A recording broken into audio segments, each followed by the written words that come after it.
Hello there, and welcome to the Sleeping Scientist, your quiet corner of the cosmos, where curiosity meets calm and science gently rocks you to sleep before we begin our celestial journey tonight. I'd love to know, where in the world are you watching from and what time is it right now? Let me know in the comments below. I'm always amazed by how many of us are drifting together from different corners of the globe, and if you enjoy tonight's voyage, consider giving this video a gentle like and perhaps subscribing to the channel so you don't miss our next stargazing session. It helps more sleepy minds find their way here. Now, tonight's story is a beautiful. Is your future already frozen in place? You lie still beneath a sky that never moves. Outside, the stars shimmer in silence, but inside, something stirs. A question, soft and ancient. What if the future isn't something you chase, but something already written, quietly waiting for your arrival?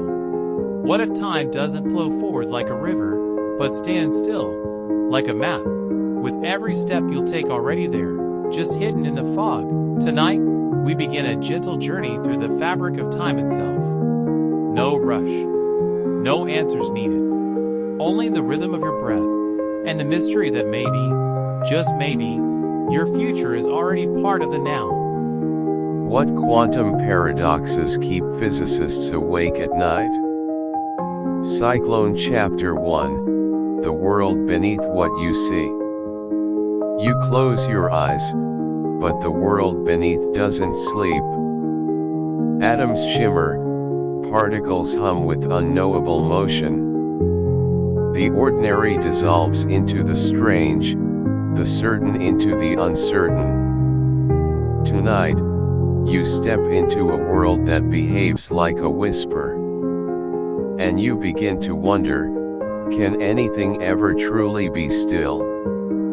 You lie still beneath your blanket, the air quiet, your body warm. Outside your window, the world is resting, lamps dimmed, traffic hushed, birds gone silent in the trees. But beneath the stillness, something stirs. Not in the streets or skies, but inside you, in the fabric of everything.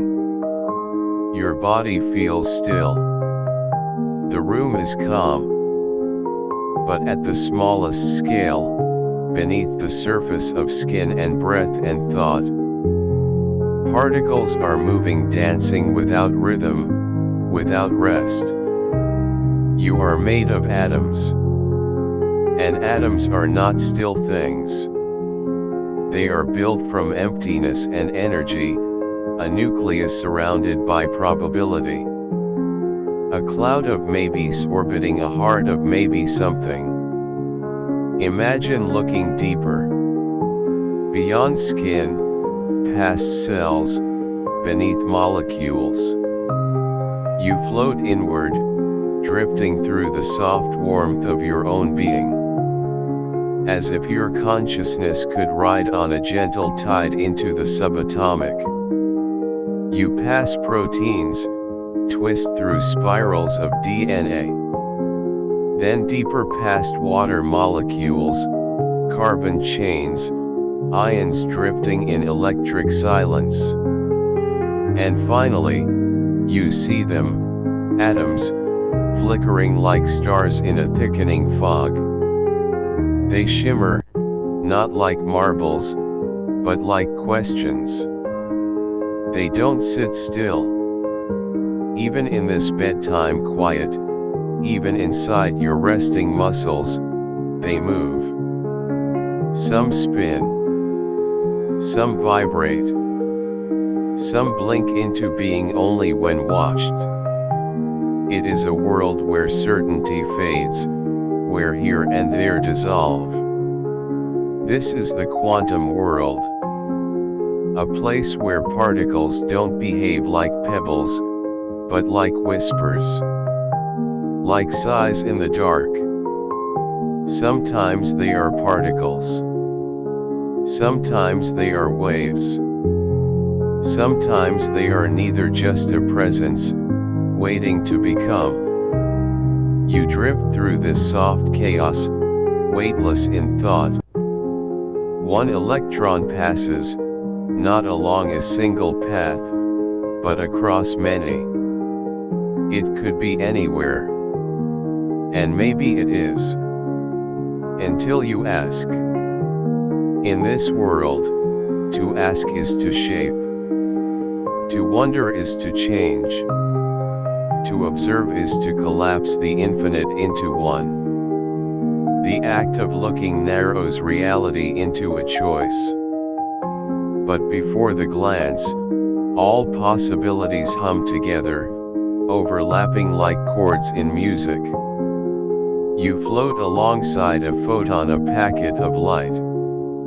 It travels without time, without mass, a flicker that acts like both a wave and a particle. It doesn't decide what it is until it meets you. Until your presence forces it to choose.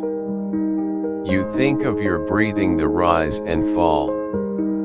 The in and out of rhythm, slow and steady.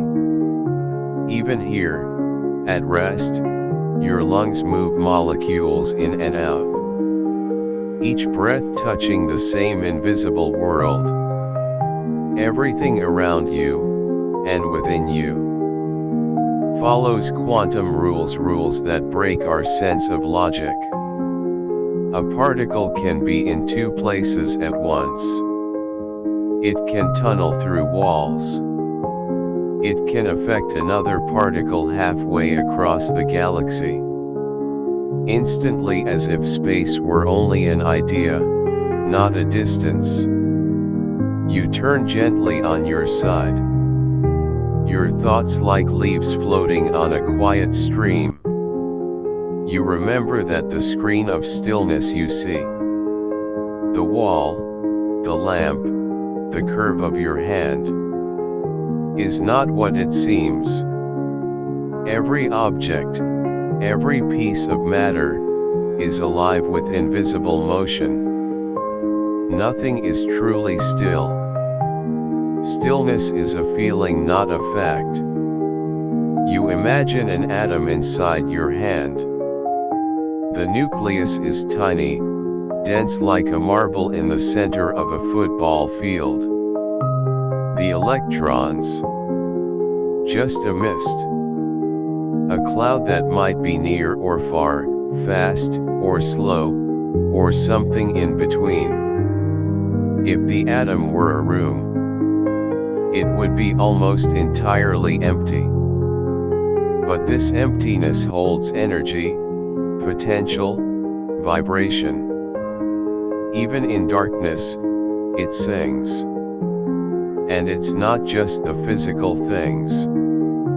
Your thoughts too may be shaped by this strange realm. Some scientists wonder, does the brain, in its quiet corners, brush up against quantum rules? Do our choices, our memories, our dreams, flicker in and out of possibility, collapsing into meaning only when felt? It's just a question. But here, in this slow, drifting night, questions are enough. You let yourself float in the thought, not needing answers, just wonder. Not needing certainty, just presence. The world beneath what you see is not firm, not fixed, not final. It is soft, fluid, electric with maybe. And somehow, it holds you. Your shape, your thoughts, your warmth. It holds the stars too. The same rules that whisper in your cells whisper in the stars. You are not separate from the strangeness. You are made of it. A being of questions, resting in a world of movement. Even now, your atoms are shifting. A quiet orchestra of mystery beneath your still breath. And just as the particle shifts when you look, so too, perhaps, does the universe shift. When it knows you're watching, you feel a peace rise in your chest. Not from knowing, but from unknowing. From the comfort of mystery.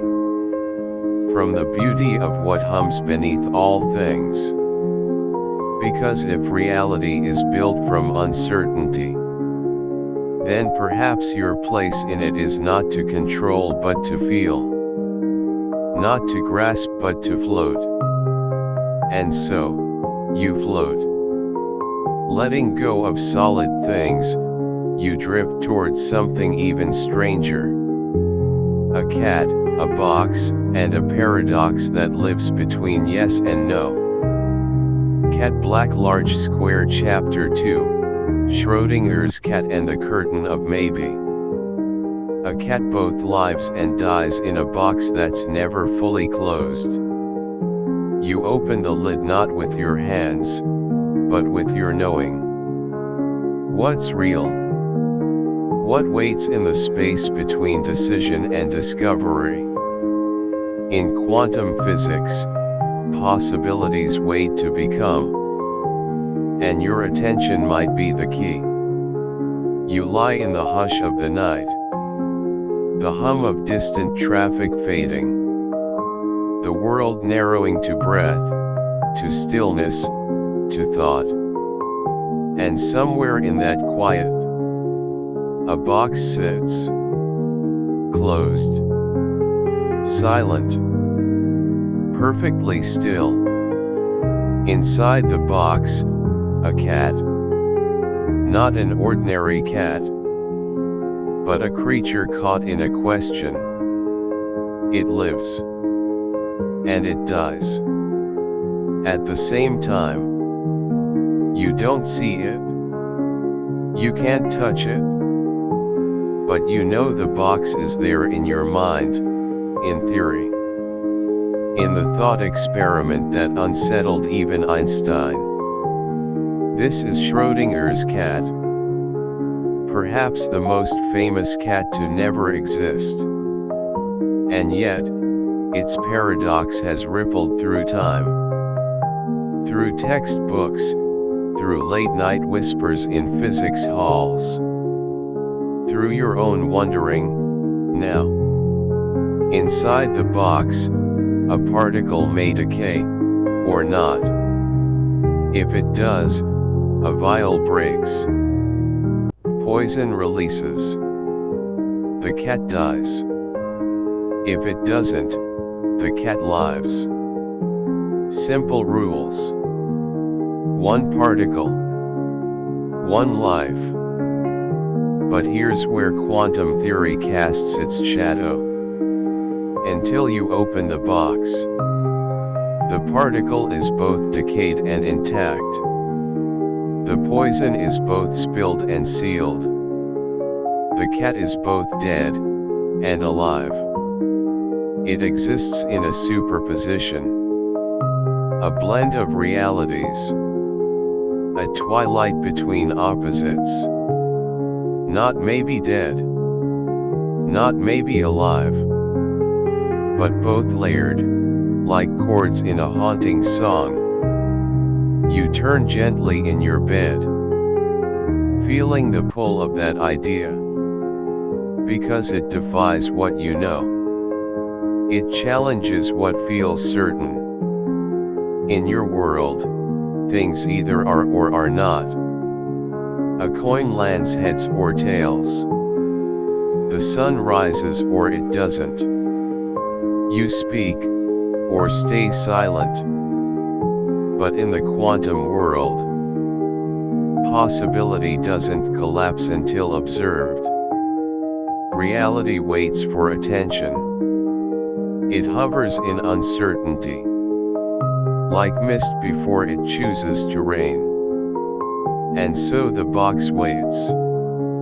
And inside, the cat waits. In a state of being that defies imagination. Alive. Dead. unresolved. You imagine it now. The quiet breath of the sleeping feline. Its fur half stirred by phantom air. Its pulse both steady and still. But it's not just about the cat. It's about you. Your role in all this. Because the paradox lives in this question. Does your observation make reality real? Does the universe exist in defined form, only when noticed? You think of the small things you overlook each day. The dust on the shelf. The dream you almost remembered. The single breath between thoughts. What happens in those unnoticed moments? What flickers into being when you decide to look? In the quantum world, to look is to collapse the wave. To measure is to decide. Your attention isn't passive, it's creative. You don't just witness. You co-author the moment. And this is the curtain of maybe. A veil the universe wears. Until your awareness touches it. You stretch your mind toward that curtain now. Not to rip it open, but to understand the gentleness of not knowing. You lie beneath the weight of blankets. But the idea drifts light as stardust in your thoughts. This cat in the box. This paradox curled inside possibility. Asks nothing of you. Only that you stay curious. You close your eyes again. But your mind's eye lingers at the edge of the box. You don't need to open it. You never do. Because the real mystery is not what's inside, but what your knowing does to what's possible. Are you merely a watcher of the world? Or do your questions shape the unfolding?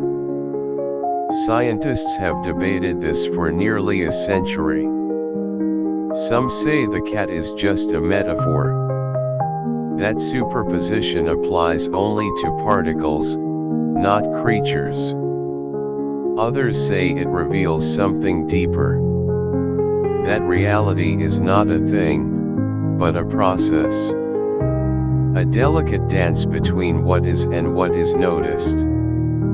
And what does that mean for you? As you rest on this edge of sleep, perhaps it means this. Every choice you haven't made yet is still alive. Every path not taken still breathes. Possibility is not behind you, it surrounds you. And just like the cat, your next moment waits to be opened. You breathe softly, letting your thoughts return to stillness. But the box remains. Not ominous, not heavy. Just there. Like a reminder that uncertainty can be beautiful. It means the world is not finished. It means there are more stories than you can count. It means even now, in this gentle in-between place, reality is listening, and waiting, and wondering what you'll see next. The curtain of maybe does not rush you. It does not demand decision. It simply exists. As softly as a dream you haven't woken from. And somewhere inside that dream, a cat purrs and sleeps and fades. And lives again. And again. In every possibility you've yet to open. You turn once more. Your body surrendering to the drift. And as the lid of the box begins to vanish from your thoughts, Another question rises like a soft ripple in still water. If your attention shapes one particle, what happens when two particles are entangled by fate? Chapter 3, The Observer Who Shapes Reality. A particle moves until you ask where it is. Your gaze collapses its freedom into form. But what if it knows you're watching? Tonight, you drift beside particles that whisper, "I become what you seek." The room is still, but your thoughts are gently moving. Like wind over water, unseen but felt. A question stirs inside you, left behind by the cat in the box. What does it mean to observe? You've opened no lids, made no sounds. And yet, your mind touches something deeper than light or space. A quiet knowing presses at the edges of your imagination. Tonight, you follow that feeling. And as you close your eyes again, you're no longer lying on a bed, but drifting in a space with no ceiling, no floor. It's not a place, it's possibility. A cloud of maybes. A realm where nothing is yet, but everything could be. And in this soft haze, a particle appears. Tiny. Weightless. Free. You don't see it with your eyes, but with your attention. It flickers like a secret trying to be kept, and then released. This is a quantum particle, and it doesn't move like a marble. It doesn't stay like a dot on a map. Instead, it travels as a wave, spread out, flowing, uncertain, until you ask, where is it? That question changes everything. The wave collapses. The freedom ends. And suddenly, there it is, a dot. A place. A certainty. As if your wondering pulled it into form. As if your question carved reality out of fog. You may not believe you're powerful. But in this realm, your observation has weight. Not mass. Not gravity. But influence. A kind of quiet authority. You remember the famous experiment. The one they call the double slit. A beam of particles, electrons, photons, shot through a pair of narrow slits onto a screen behind. When unobserved, the particles behaved like waves, rippling, overlapping, creating interference patterns on the screen, as if they moved through both slits at once. But when watched, when even a detector was added, simply asking, which slit did you take? The pattern changed. The waves collapsed. The particles chose a path. And the mystery deepened. It's not just that you affect the outcome. It's that the question itself reshapes the reality. The universe, it seems, doesn't like to be pinned down. But it also responds to your curiosity. You drift further into the dream of this idea. A reality that waits to form until you look. A particle that chooses a location. Only because you asked for one. You wonder, is this just the way tiny things behave? Is it only for photons and electrons? Or does it echo upward, rippling into your everyday world? In subtler, quieter ways, you remember moments in your own life. Things unnoticed until someone cared. Patterns hidden until someone asked. Emotions invisible until someone listened. You remember that attention doesn't just observe. It honors. It reveals. And in quantum physics, it transforms. Could your life, too, be a superposition? A field of possibilities, collapsing into choice only when noticed? The thought isn't frightening. It's freeing. Because in this world, you are not a passive witness. You are a participant. A co-creator of what becomes. Your attention becomes an instrument. Not just to see, but to shape. And so you drift beside the particle again. Now a little more aware.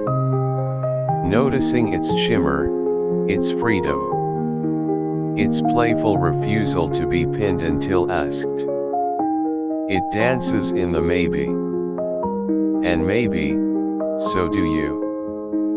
You let your breath follow the rhythm of this thought. Inhale possibility. Exhale presence.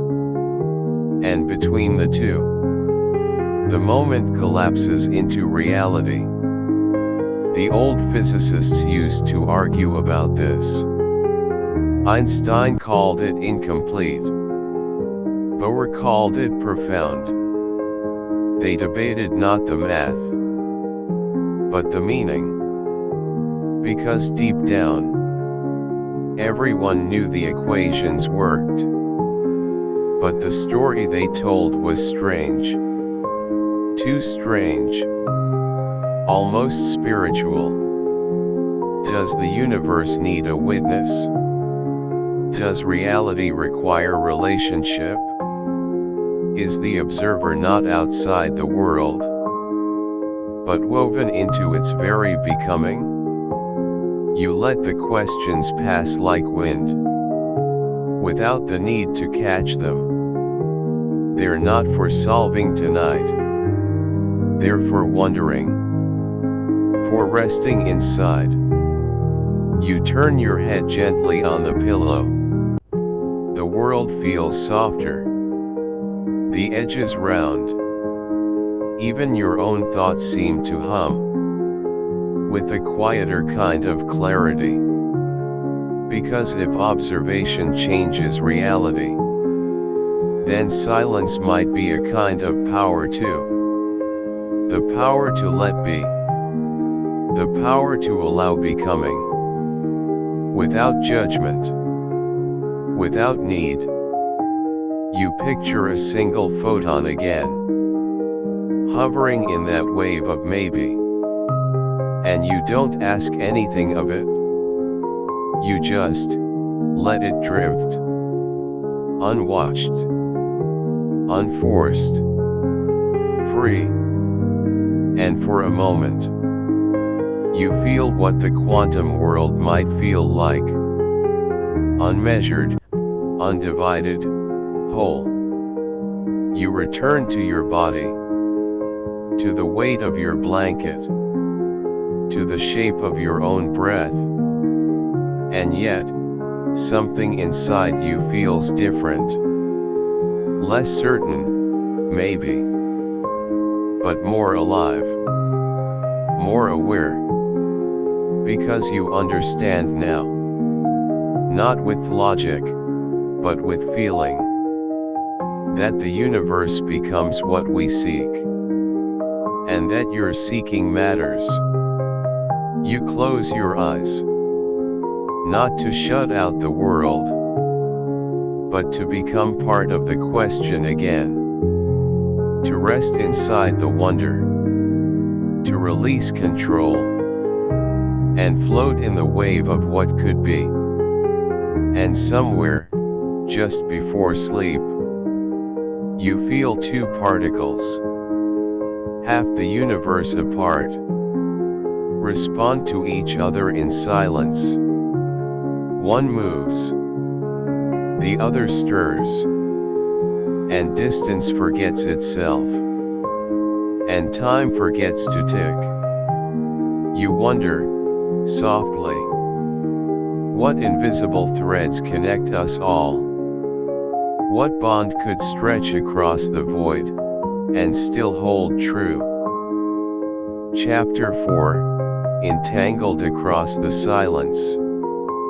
You hold one photon, and far away, another flutters, as if the universe forgot to tell them they're apart. Entanglement weaves a thread deeper than distance. Could there be a hidden language beneath everything? And if so, are you already part of it? The night stretches around you like a slow breath.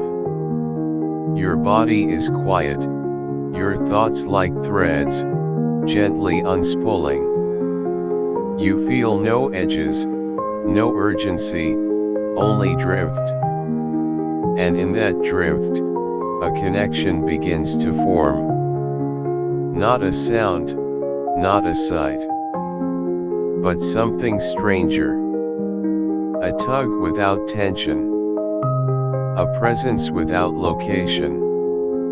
Imagine this. Two particles are born together. From the same burst, the same flicker of light. They share a beginning, and then they part. One travels left, the other right. One dives into your palm, the other vanishes into stars. And yet, they are not separate. Not really. They are entangled.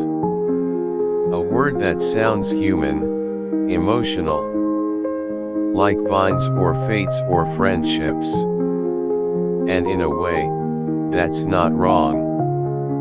Because even across galaxies, what happens to one still touches the other. Instantly. Without delay. As if the space between them doesn't exist. You picture this now. You hold a photon in your hand. It spins softly, like a coin mid-flip. Far away, its twin waits. And when you look, when you measure the spin in your hand, its twin spins too. Not by chance, but as if it knew. No message passed. No signal sent. Just entanglement. Einstein called it spooky action at a distance. Because it shouldn't be possible. It breaks the rules of what we thought was speed, was cause, was space. And yet, it's real. Proven. Repeated. True. Two particles, bound not by string or signal, but by shared being. By a thread deeper than space. You lie in bed, but the idea draws you outward.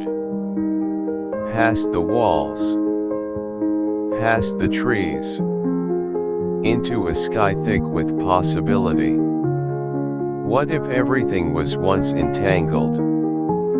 What if, in the beginning, all matter was one warm breath, then scattered, but never truly alone? You think of yourself, your hands, your breath, your thoughts, made of particles, and those particles, made in stars, and those stars, born from the same cosmic cradle as everything else. Maybe the moon is not far. Maybe your breath stirs molecules that once danced in other lungs. Maybe everything touches everything, quietly, invisibly. Like music felt, not heard. Entanglement doesn't allow us to talk across space. It can't send messages. But it says something deeper. That connection is real, even when it cannot be used. That a bond can exist without a purpose, without a plan, simply because it began together. You turn softly in your bed.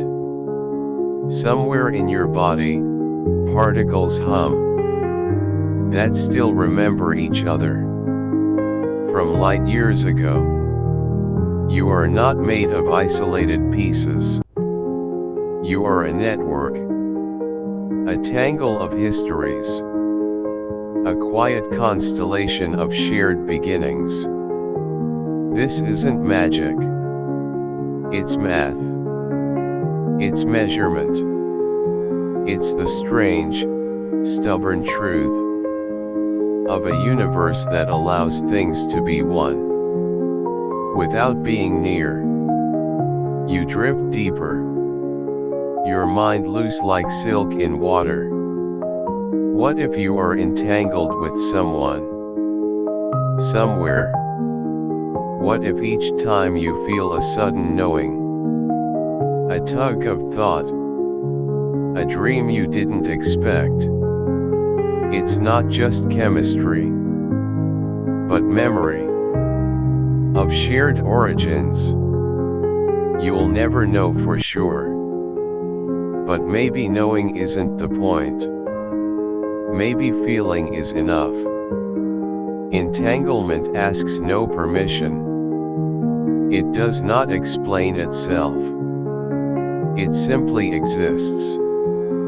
And by existing, it reminds us that the universe is not built from bricks, but from threads, from relationships, from interactions that don't fade with time. You imagine these threads glowing, thin lines of golden light, weaving quietly through the dark, from one atom to another, from a star to your skin, from the edge of sleep to the heart of knowing. Not seen, not touched, but real.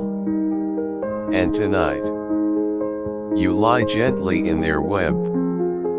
The world feels less lonely, not because it's crowded, but because it's connected. A quiet entanglement hums through the dark, holding you where you are, while also allowing you to drift. Because connection doesn't confine. It anchors. It remembers. And as you fall into that warm remembering, your thoughts wander just a little farther. If particles can share a fate without touching, could time, too, be entangled? Could the past and future ripple into the now softly, silently, side by side? Hourglass Not Done Chapter 5, Time's Fragile Direction. In the quantum world, time can step forward or quietly slip back.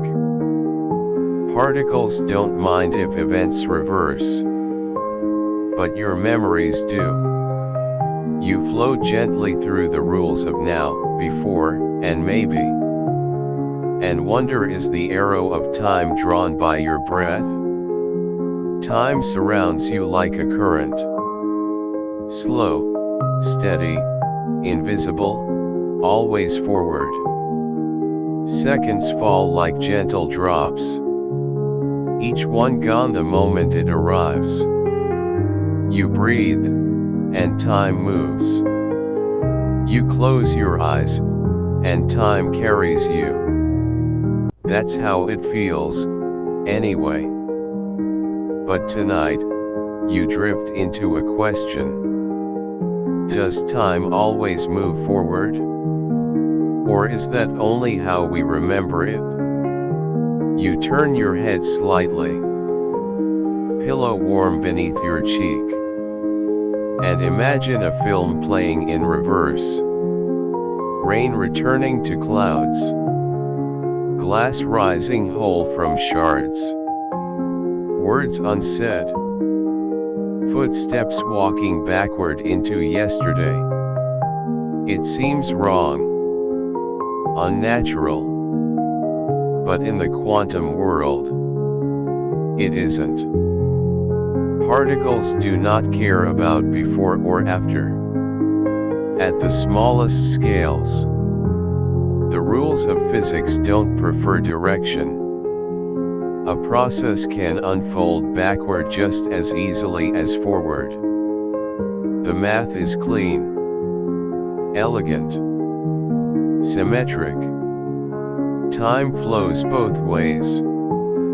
You float beside a single particle now, a soft shimmer of maybe. It interacts, decays, shifts. You rewind the scene in your mind, and the math agrees. Yes, this too is allowed. But your heart hesitates, because your world is not built like that. You age. You remember the past. You forget the future. So where, then, does the arrow come from? The arrow of time always forward, always unfolding. Why do we feel it? Why does tea cool, but never unboil? Why do your footprints mark sand, but never appear ahead of you? You think of entropy, the great organizer of disorder. In any closed system, things tend toward chaos. Not because the universe is messy, but because there are simply more ways to be disordered than to be arranged.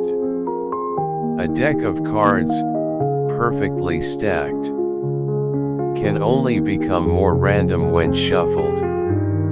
Never the reverse unless by a miracle. And so, time feels like direction. Because with every second, entropy increases. Order slips away. Ice melts. Stars burn. Memories form and fade. You lie still. And within you, billions of molecules shift ever so slightly toward disorder. But in that drift is motion. And in that motion is time. Still, the quantum world has its own secrets. There are particles, like the kaon, whose decays are not quite symmetrical. A tiny tilt in the mirror. A faint preference for forward over backward. Some physicists wonder, is this the seed of the arrow? A quantum whisper that, multiplied across the cosmos, becomes a direction? Or maybe the arrow comes from you, from your remembering, from your noticing that one moment follows another, from your mind's insistence that cause must come before effect. Could it be that your experience of time is not built into the universe, but into consciousness? You drift deeper into this thought, suspended in the in-between. Because here, in the soft quantum mist, the future is not forbidden. It waits, just as the past does. both held lightly by the wave function, waiting to collapse. And maybe, just maybe, they collapse together. You feel the edges of your memory now. Not what you remember, but how. The way moments line up. The way stories build. The way tomorrow hasn't yet arrived. That sensation of flow, of unfolding, is more than biology. It's a rhythm written into your being. But it's not required by the particles themselves.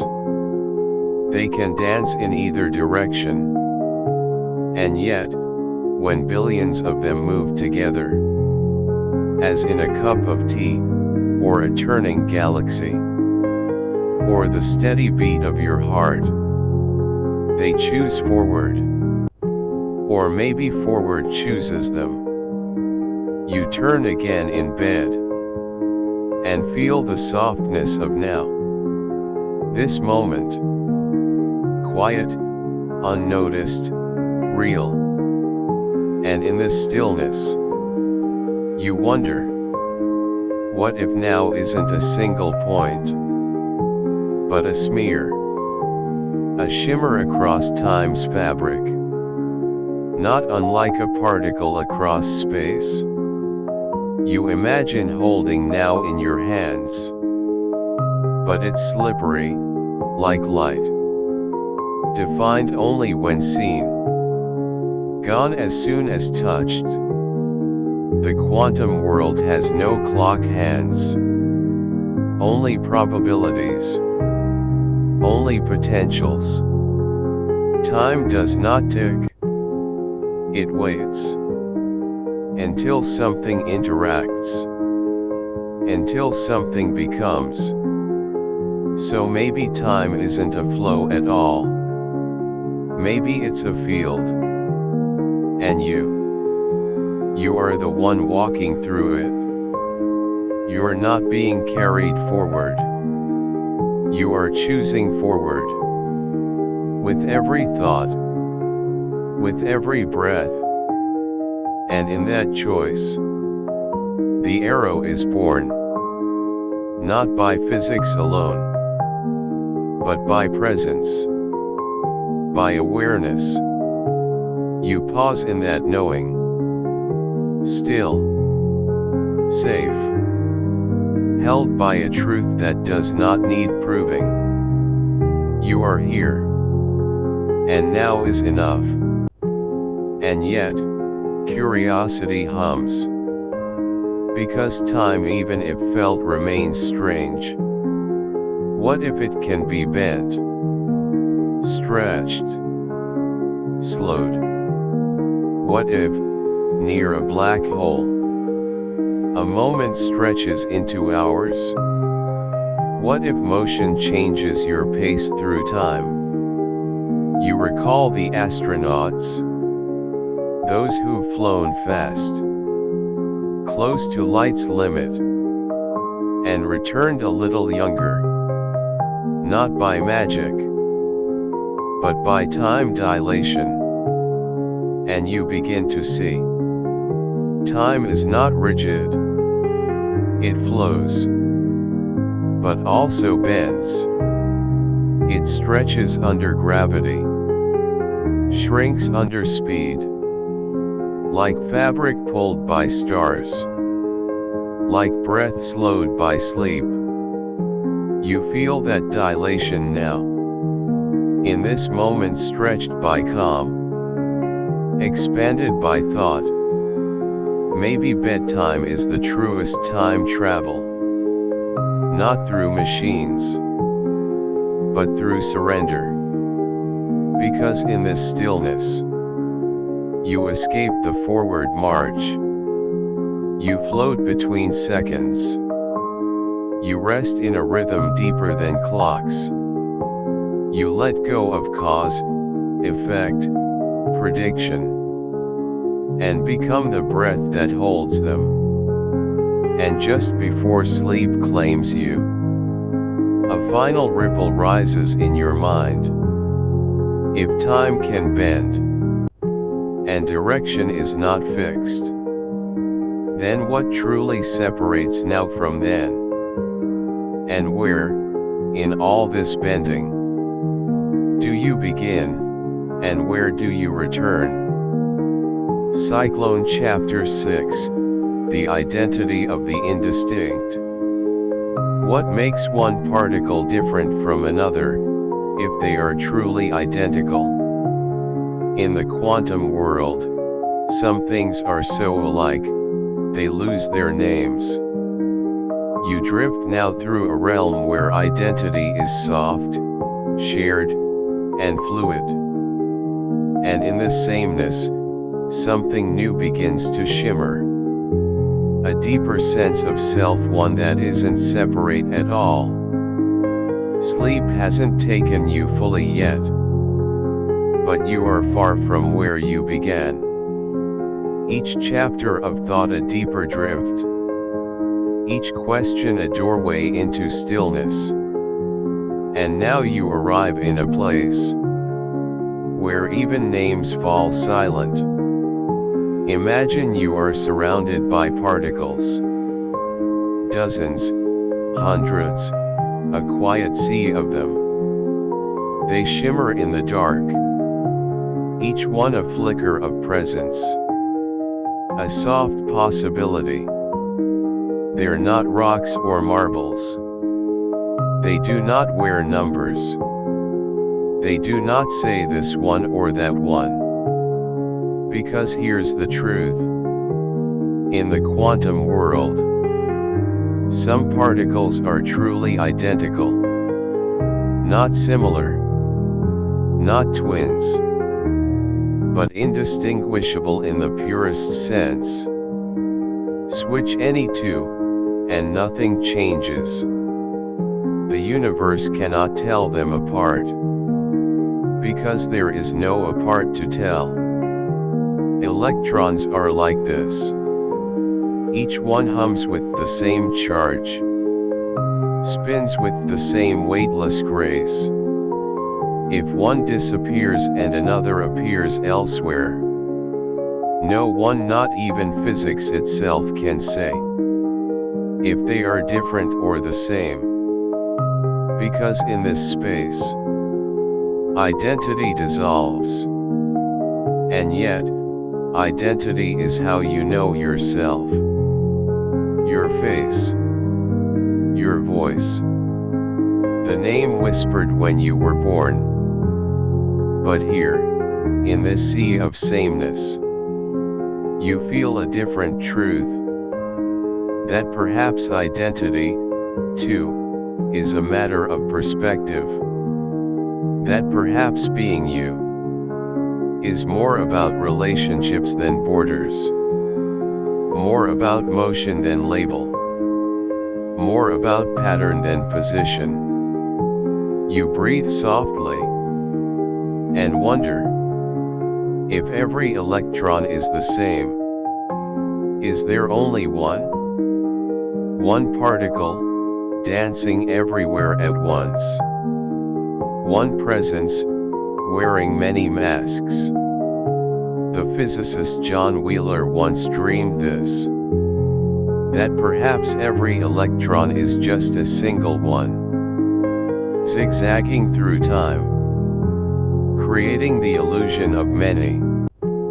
It sounds like poetry. And perhaps it is. But the equations don't forbid it. They shrug. They say, maybe. You float beside one such particle now. It glows softly, not brightly. It asks for nothing. It doesn't know its name.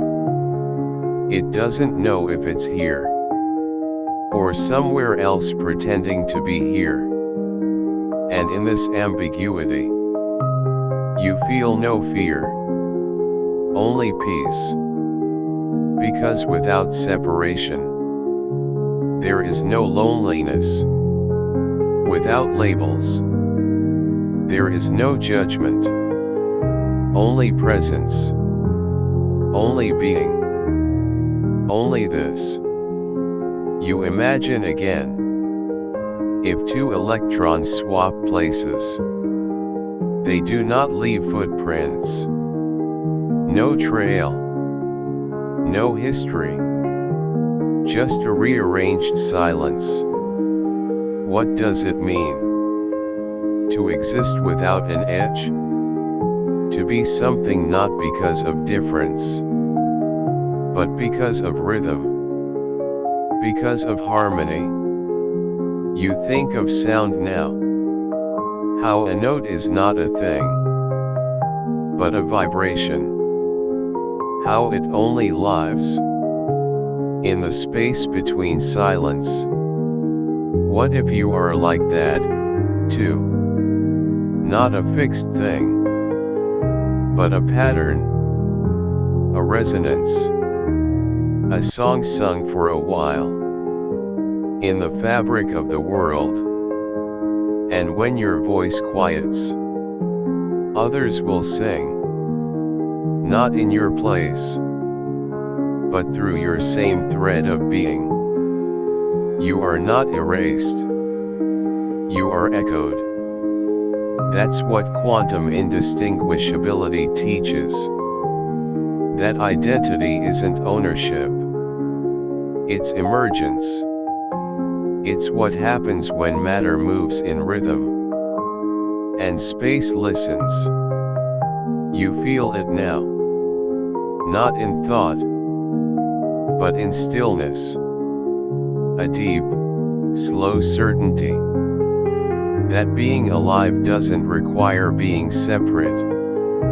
You are part of a pattern, wider than form, softer than time, older than memory, and just before sleep gathers you fully, a final whisper rises from the heart of sameness itself. If particles can lose their names, what happens when two become truly one? Not side by side but overlapping, inseparable, merged. Chapter 7, The Fusion of Fermions and the Dance of Bosons. Some particles refuse to share a space. Others overlap so perfectly, they become one. You drift now through the strange quantum rules of sharing and solitude, where electrons repel not from hate, but from identity, and light particles waltz together in silent unity. This is where matter learns to build, and energy learns to sing. You drift deeper, the body still, the mind afloat. Each breath like a soft wave, lapping against the edges of mystery.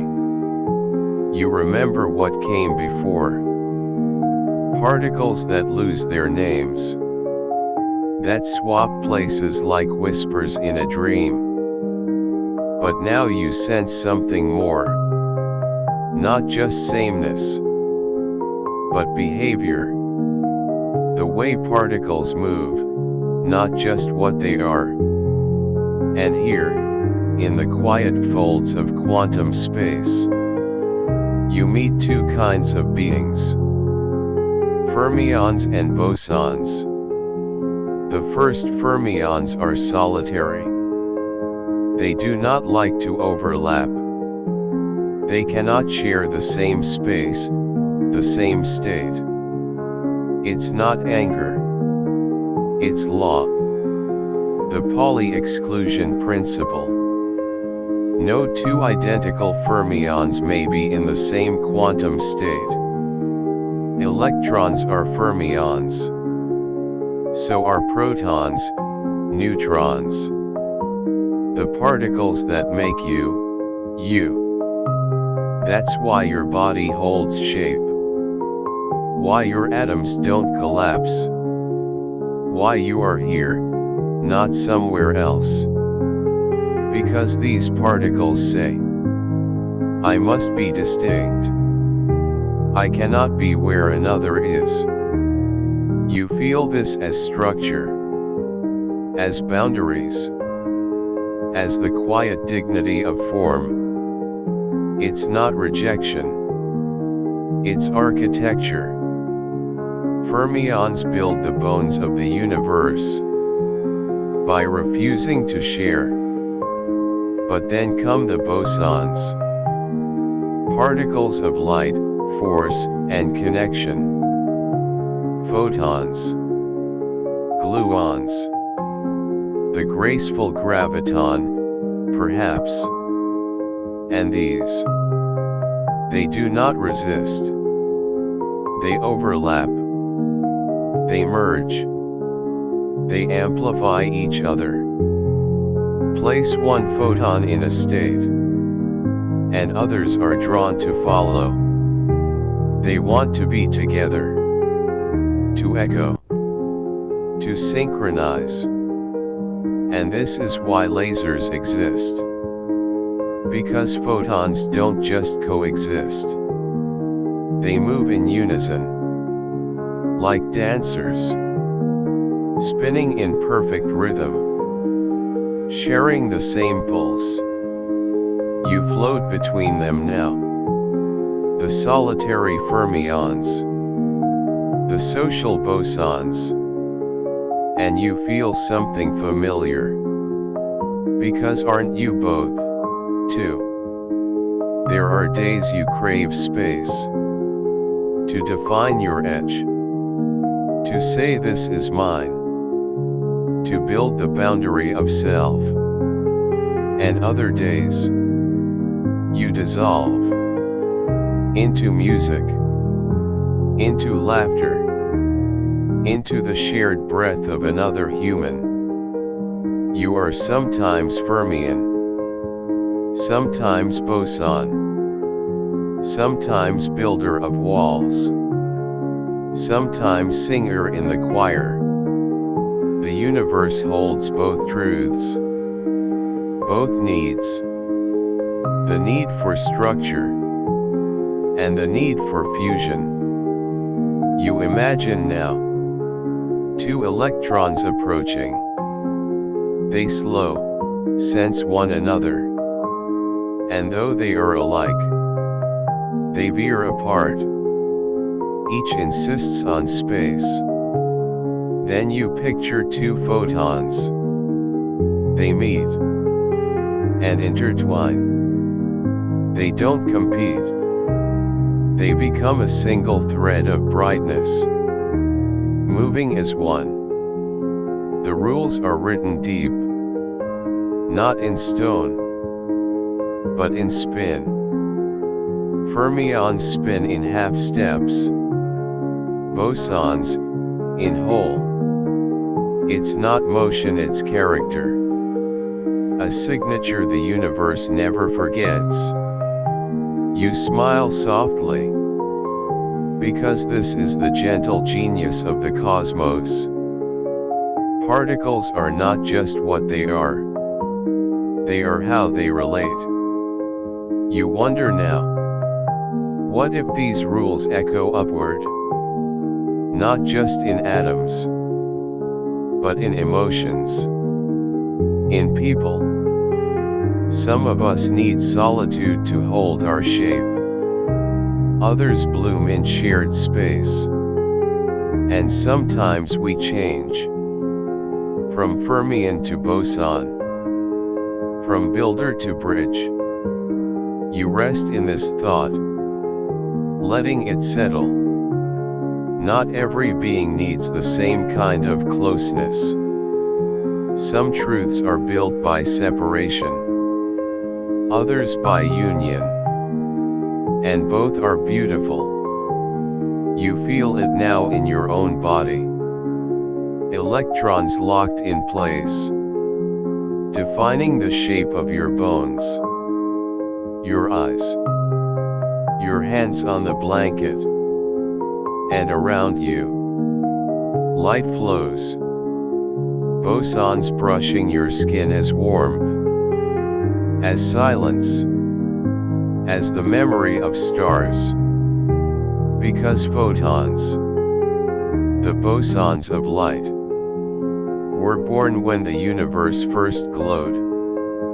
They have touched everything. They move freely, carrying not just energy, but presence. And some of those photons now kiss your face. Though you cannot see them, they are the breath of stars, traveling to find you. Joining, always joining. You feel no need to decide what you are, because tonight, you are allowed to be both. The shape and the shimmer, the self and the song, the one who steps back, and the one who steps close. And just as sleep begins to fold around your thoughts, a final paradox hums in your mind.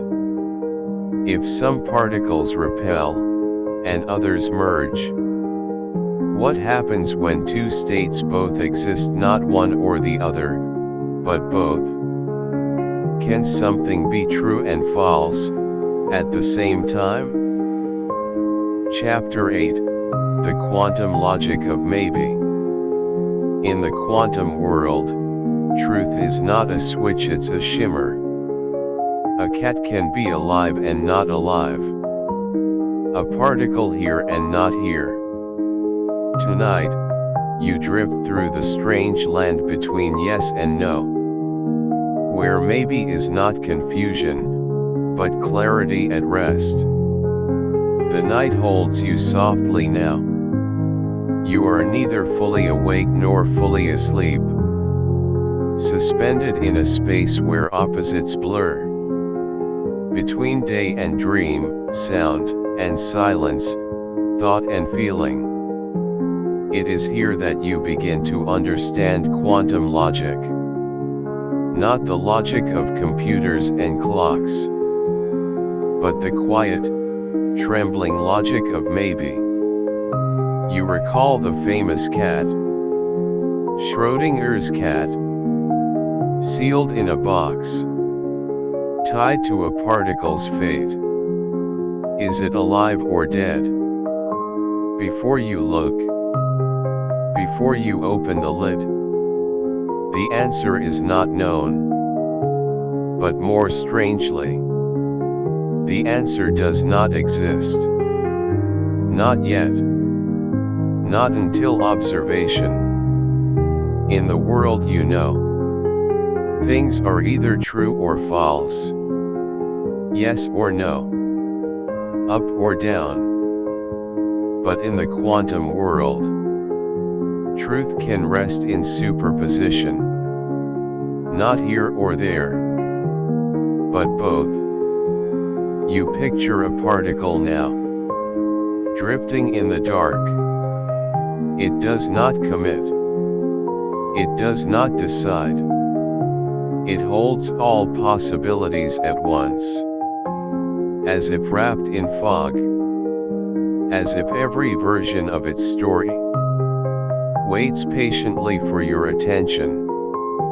And only then, when observed, does it settle? Does it become? This is not indecision.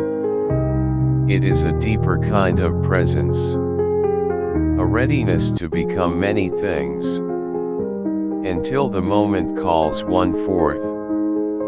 You lie still, and feel this idea settle inside you. That may be the most truthful state. Is one that contains many outcomes. That certainty can wait. That clarity can arrive gently. Not through force, but through unfolding. You think now of yourself. Of moments you could not explain. Of feelings that held two meanings. Of memories that shimmered with contradiction. And you wonder, were those failures of logic? Or were they moments of quantum truth? Because perhaps you, too, are sometimes in superposition. Both brave and afraid. Both holding on and letting go. Both certain and questioning. You do not need to resolve the paradox. You only need to witness it. You float now beside a double-slit wall. Particles pass through. And when not watched, they take every path. They ripple. They interfere with themselves. They say, I am more than one place. More than one version. And still, the moment you ask where they are, they choose. The wave collapses. The maybe becomes a moment. And possibility folds into presence. You begin to see it now. Observation is not just passive. It is creative. It draws the real from the maybe. It shapes the present from a cloud of futures. You inhale slowly. And for a brief second, you do not try to define yourself. You allow all of you. The hopes, the doubts, the drifting thoughts, to exist in peace. Because like the quantum world, you are not less for being uncertain. You are more. This is the logic of maybe. A kindness to the incomplete. A permission for potential. And still, this isn't chaos. It's not confusion. It's a language the universe speaks. Before translation, you think of electrons that spin up and spin down, until asked to declare a side. They do not lie. They wait. You think of photons that choose both paths, until your curiosity calls them into one. You think of the people you've loved, the versions of yourself you've been, the decisions you couldn't explain, because both choices felt true, and you begin to forgive yourself. Because maybe truth isn't always a choice between. Maybe truth is the space that holds both. You feel the weight of your blanket now. But it's gentle.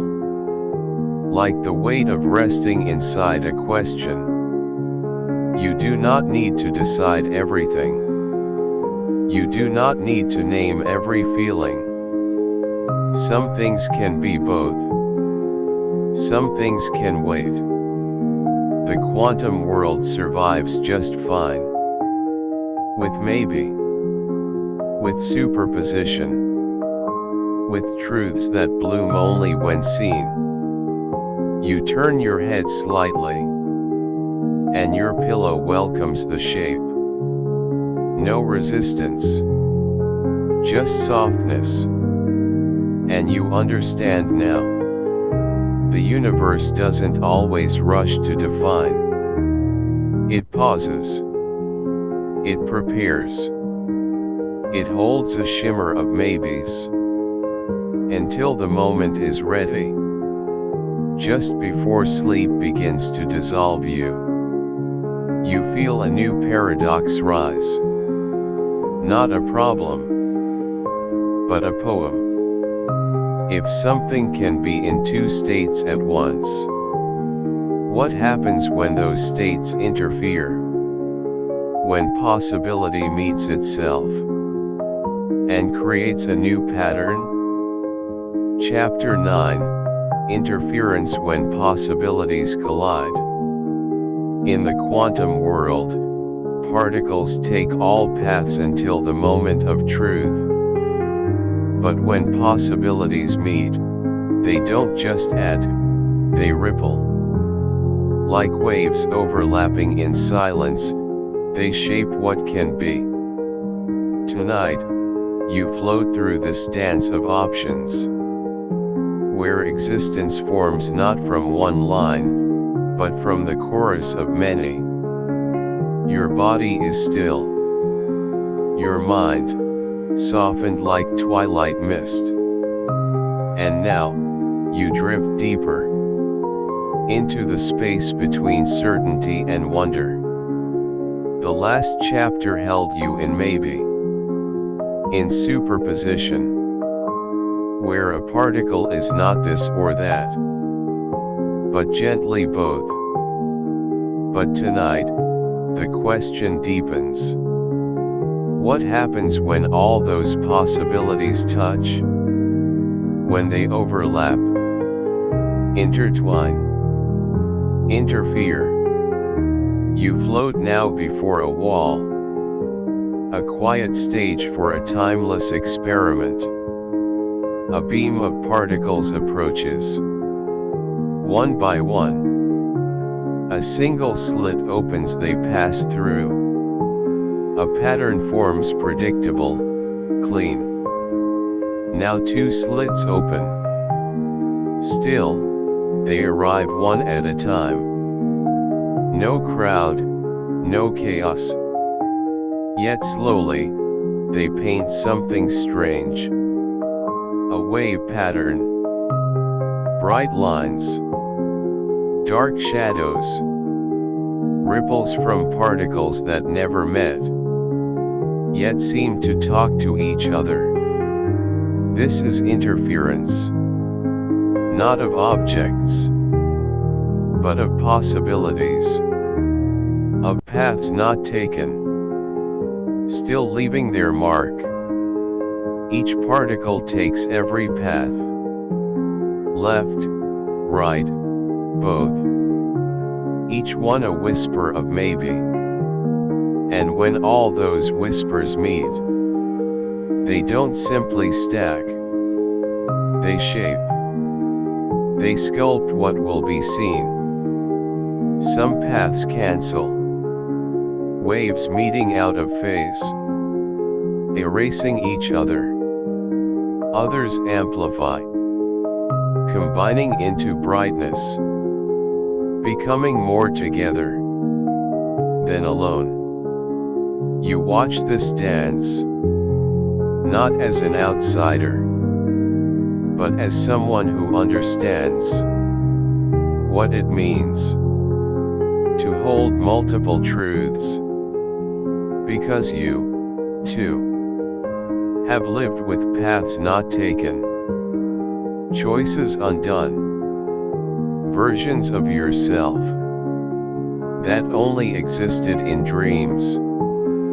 But perhaps they didn't vanish. Perhaps, like quantum waves, they interfered. They shaped you by not becoming you. Not by existing, but by gently shifting what could exist. You feel that now. The truth of a moment, built not just by decision, but by the soft pressure of all the almosts. And so, the quantum world whispers. You are not made from one line of events. You are made from interference, from the shimmer of alternatives that gave way to who you are. You return to the slits, still open, still offering every path. But something changes when you watch too closely. Place a detector by the slits. Ask the particle, which path did you take?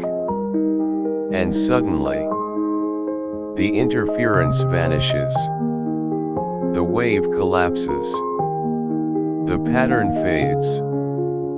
Just two lines now. No ripples. No poetry. Because the particle chose. And when it chose, it stopped being many things. It became one. You rest in that knowing. That observation isn't just sight. It's decision. It's commitment. It's the act of choosing one future over all the others. And still, the others existed for a time as possibilities, as ghost paths, as soft shapes under the skin of reality. You wonder now, how many decisions in your own life were formed not only by action, but by interference, by all the things you nearly did, all the selves you could have been, not failures, not regrets, but waves that shaped the shore you now call home. You are not one story. You are many stories, interfering into form. Some versions of you, cancelled gently, left behind, like waves that fell silent. Others added up, echoed louder, became the you that breathes right now. The quantum world doesn't delete. It composes. And in its composition, truth emerges. Not as a single note, but as harmony. You rest within this harmony now. Still, safe, and full of unspoken music. Because even now, the universe is making decisions. Through interference, particles colliding, not physically, but mathematically. Their possibilities tangle, kiss, collide. And from that comes reality. So you wonder, just before sleep claims you, if observation collapses a wave, what happens if you don't ask? If you let every path hum quietly, will the universe keep composing truths that never needed to choose? Chapter 10, Measurement, the question that changes the answer. To measure is to ask, and to ask is to change. In the quantum world, your curiosity becomes a force. By watching, you collapse the wave. By not watching, you allow it to breathe. Tonight, you float through the strange idea that truth isn't fixed. That the universe responds gently to your gaze. You've come far. 10 chapters across waves and paradoxes. Through particles and maybe truths. Each idea a feather falling onto the quiet pool of your thoughts. Now you float in the final question. Not what is measured, but what it means to measure. Because in the quantum world, observation is never neutral. It is not passive. It is not still. To measure is to touch, to collapse, to choose. You recall the wave function, the gentle hum of all possibilities. Each particle, before being measured, lives as a cloud, a range, a probability. But the moment you look, the moment you ask where are you, the cloud folds.